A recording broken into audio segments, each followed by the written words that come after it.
Hello students, our today's topic is magnetic field due to a straight wire carrying current. Now as we have read in the beginning of the chapter, whenever a current is flowing through a wire, a magnetic field is established around it. So here our aim is to find the formula to calculate the strength of that magnetic field at any distance from that wire which is carrying a current.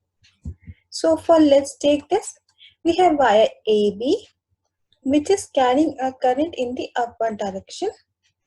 Let Q be any point on the wire and a distance P at point P which is a distance A from point Q. We need to find a magnetic field due to this current carrying wire. So for that, let's assume that we take a current carrying element DL which is at distance L from point Q. Now DL is a current carrying element and the distance of this current carrying element from point P is taken to be R, and the angle which it makes with the this current carrying element is making with point P is theta.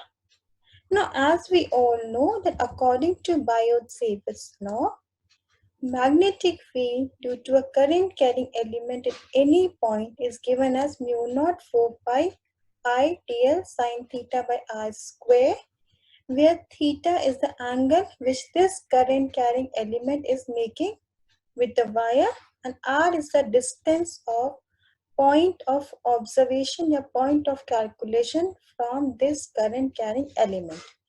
Fine. So now as theta is the angle which this current carrying element is making, this current carrying element makes with the line which is joining point P. Now we are going to convert this theta in terms of phi. Phi is the angle from the point where magnetic field has to be calculated to the current carrying element. So what we do, as we see that OQP is a right angle triangle where Q is at 90 degree. So this side is our hypotenuse, fine, and this side, if we take phi, this side will be our perpendicular and this side will be our base.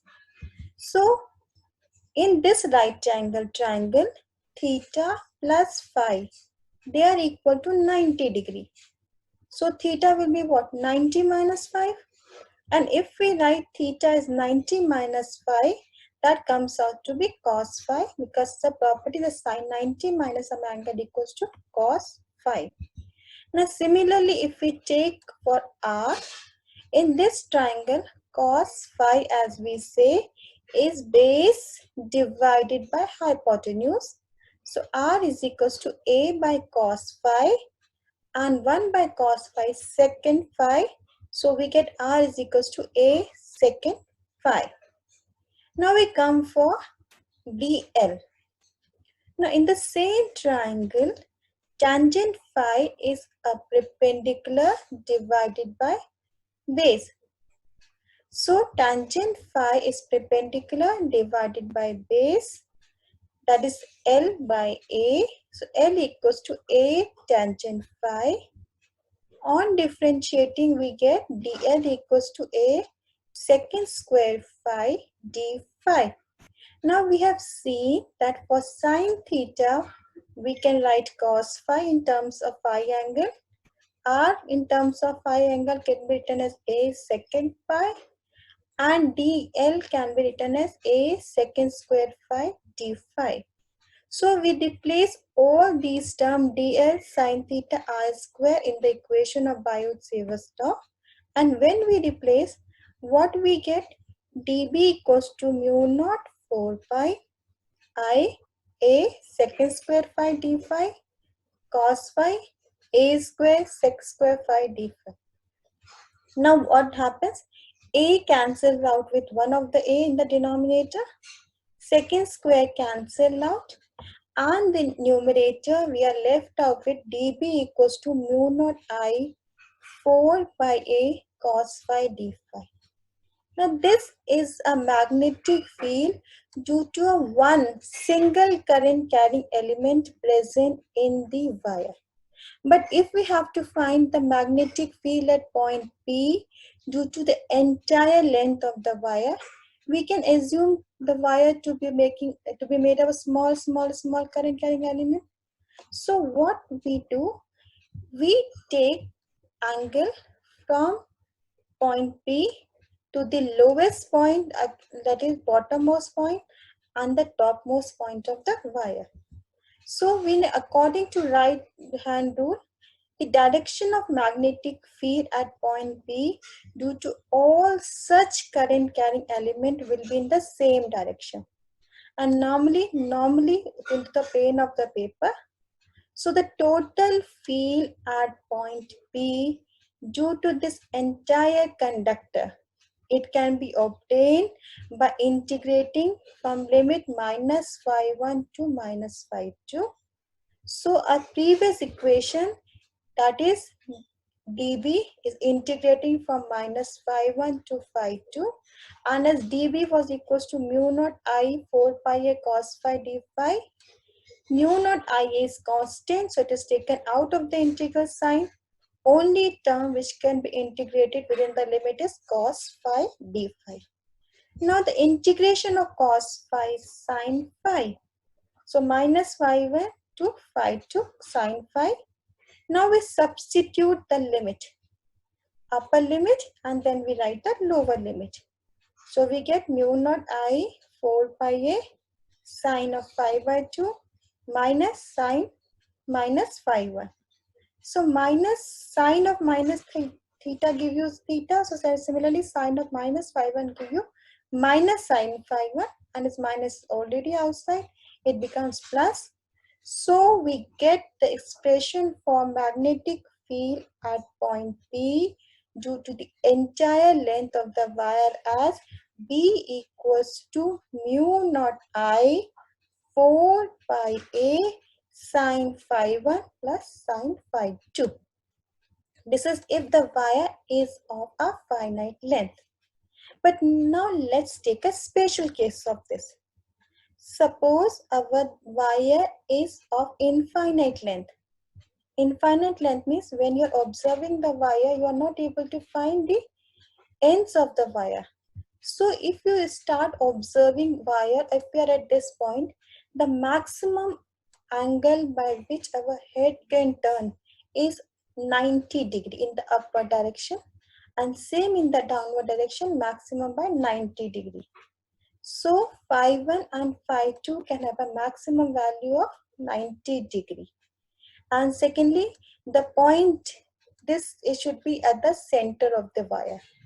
So when we write in the expression mu naught I 4 pi a, phi 1 is 90 degree, that is pi by 2. Same goes with phi 2, pi by 2. So as sine pi by 2 has value 1, so we get B equals to mu naught I 4 pi 1 plus 1. So that becomes mu naught I into 2 upon 4 pi a, or cancel out, get mu naught I upon 2 pi a. So this is the expression of magnetic field due to a current carrying wire of infinite length. If of infinite length, mu naught I upon 2 pi a. So that is, field is inversely proportional to the distance of observation or distance at which field has to be calculated. So as we move away from the wire, the magnetic field is going to decrease, and it is not depending on the length of the wire. Now one more case. Suppose if this point P is located to one of the end of the wire.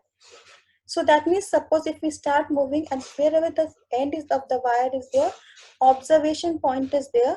So what we get? Phi 2 becomes 0. And again, if you're observing the other end of the wire from the top point, maximum angle is again 90 degree. So what we will get in this case, B equals to mu naught I 4 pi A sine pi by 2 plus sine 0. Sine pi by 2 is 1 and sine 0 is 0. So we get B equals to mu naught I upon 4 pi A. So what we observe, that if the point is at the center, close to the center of the wire, field is 2 pi mu naught I upon 2 pi A. But if the point is located close to any of the end of the wire, then the magnetic field becomes mu naught I upon 4 pi A. That is half of what it is at the center. Fine. Now, if we are asked what will be the graphical representation, that how a magnetic field is varying with the distance. So in a graphical manner, when we have to show, either we are going on upward direction, point of observation upward or downward, or we see that as we are moving away, the magnetic field is decreasing as we move away from the wire. So this is a expression for magnetic field. Now one more thing, as we have been talking about magnetic field is a vector quantity. So if it's a vector quantity, it should have a direction. So for the glimpse, like what will be the direction of magnetic